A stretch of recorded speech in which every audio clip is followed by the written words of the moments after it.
Mr. President, distinguished authorities, members of the diplomatic corps, ladies and gentlemen, thank you very much for your kind welcome.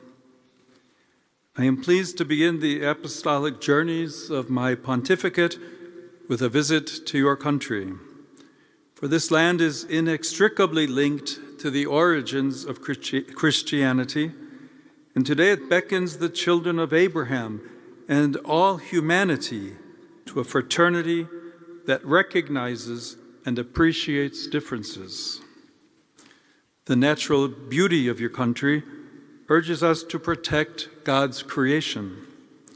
Moreover, the cultural, artistic, and spiritual richness of the places you inhabit reminds us that when different generations, traditions, and ideas meet, great civilizations are forged in which development and wisdom are drawn together into unity.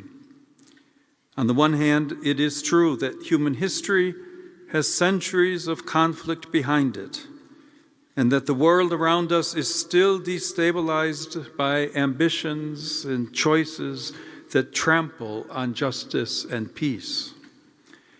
At the same time, when faced with challenges, being a people with such a great past is both a gift and a responsibility. The image of the bridge over the Dardanelles Strait, chosen as the logo for my journey, eloquently expresses your country's special role.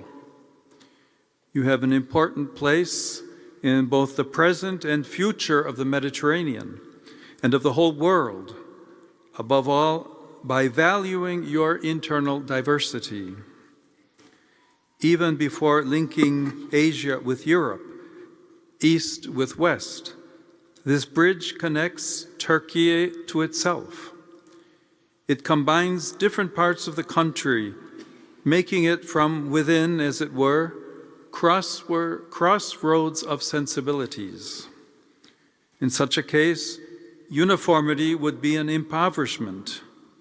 Indeed, a society is alive if it has a plurality, for what makes it a civil society are the bridges that link its people together. Yet today, human communities are increasingly polarized and torn apart by extreme positions that fragment them. I willingly assure you that Christians desire to contribute positively to the unity of your country. They are and feel part of Turkish identity, which was highly esteemed by Saint John the 23rd, whom you remember as the Turkish Pope, for the deep friendship that always bound him to your people. He was administrator of the Latin Vicariate of Istanbul and apostolic delegate in Turkey and Greece from 1935 to 1945, and worked tirelessly to ensure that Catholics did not exclude themselves from the ongoing development of your new republic. He wrote during those years that here in this nation, quote, "We Latin Catholics of Istanbul and Catholics of other rites, Armenian, Greek, Chaldean, Syrian, etc., are a modest minority living on the surface of a vast world with which we have only limited contact. We like to distinguish ourselves from those who do not profess our faith. Our Orthodox brothers, Protestants, Jews, Muslims, believers and non-believers of other religions, it seems logical that everyone should mind their own business, their own family or national traditions, keeping within the limited circle of their own community. My dear brothers and sisters, my dear children, I must tell you that in the light of the gospel and of Catholic principles, this is a false logic." End of quote. Since then, great strides have undoubtedly been made within the Church and in your society, yet those words still resonate strongly in our day and continue to inspire a more evangelical and genuine way of thinking, which Pope Francis called the culture of encounter. Indeed, from the very heart of the Mediterranean, my venerable predecessor opposed the globalization of indifference by inviting us to feel the pain of others and to listen to the cry of the poor and of the earth. He thus encouraged us to compassionate action, which is a reflection of the one God who is merciful and compassionate, slow to anger and abounding in steadfast love. The image of your great bridge is also helpful in this sense, for God, in revealing himself, established a bridge between heaven and earth. He did so in order that our hearts might change, becoming like his. It is a vast suspension bridge, almost defying the laws of physics. Likewise, in addition to its intimate and private aspects, love too has a visible and public dimension.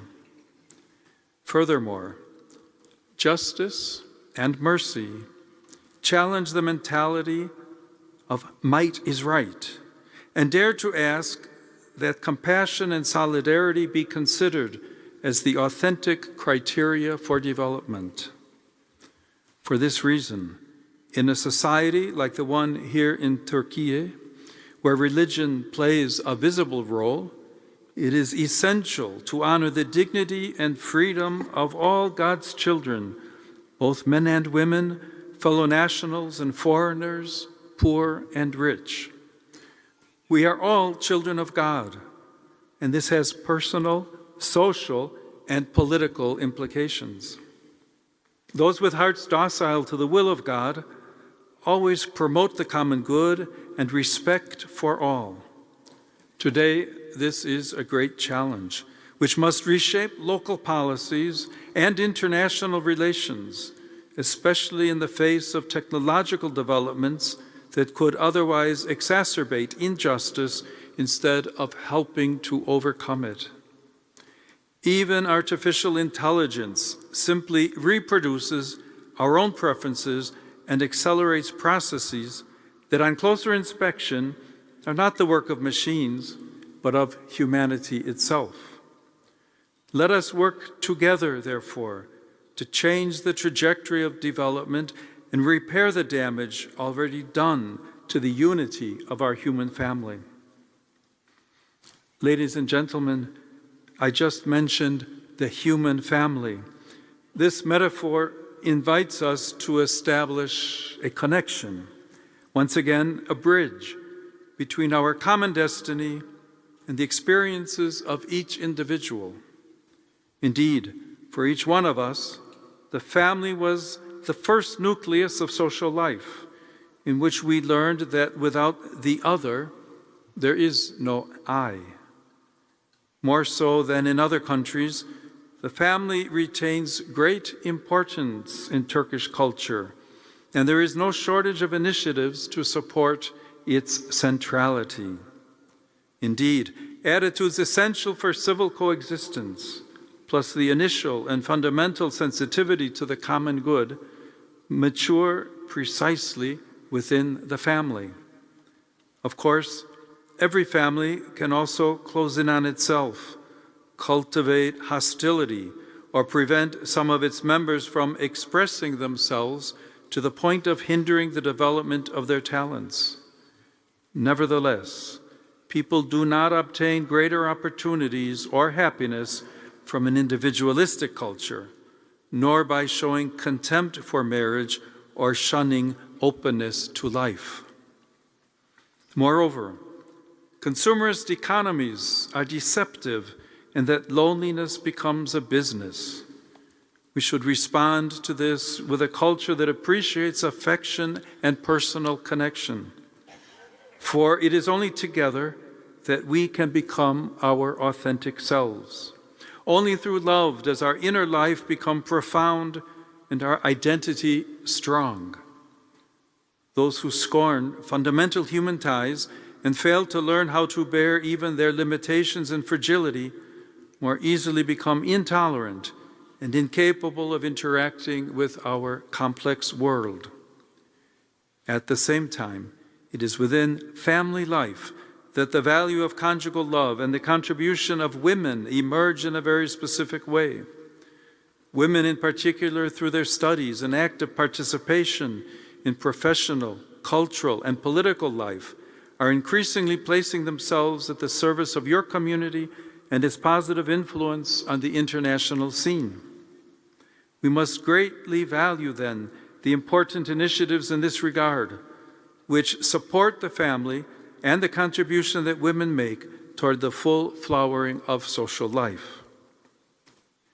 Mr. President, may Turkey be a source of stability and rapprochement between peoples, in service of a just and lasting peace.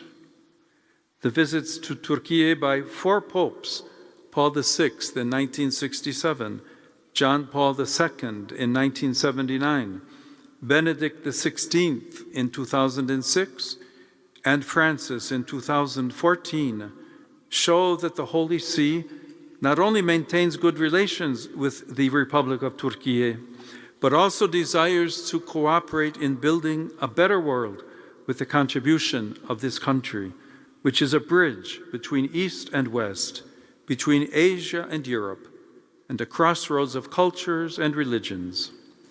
The particular occasion of my own visit, the 1700th anniversary of the Council of Nicaea, speaks to us of encounter and dialogue, as does the fact that the first 8 ecumenical councils were held in the lands of present-day Turkey. Today, more than ever, we need people who will promote dialogue and practice it with firm will and patient resolve. In the aftermath of the tragedies of 2 world wars, which saw the building of large international organizations, we are now experiencing a phase marked by heightened level of conflict on the global level, fueled by prevailing strategies of economic and military power. This is enabling what Pope Francis called a 3rd World War fought piecemeal. We must in no way give in to this. The future of humanity is at stake.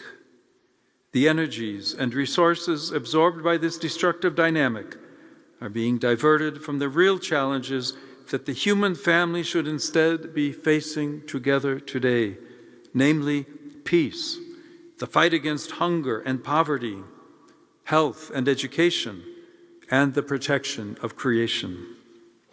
The Holy See, with only its spiritual and moral strength, wishes to cooperate with all nations that have at heart the integral development of each and every person.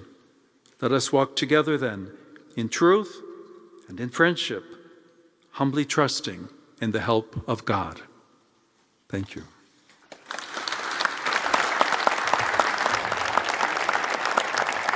Değerli konuklarımız, özel programımız sona ermiştir. Arz ederiz. Ladies and gentlemen, this marks the end of our special program. Thank you very much.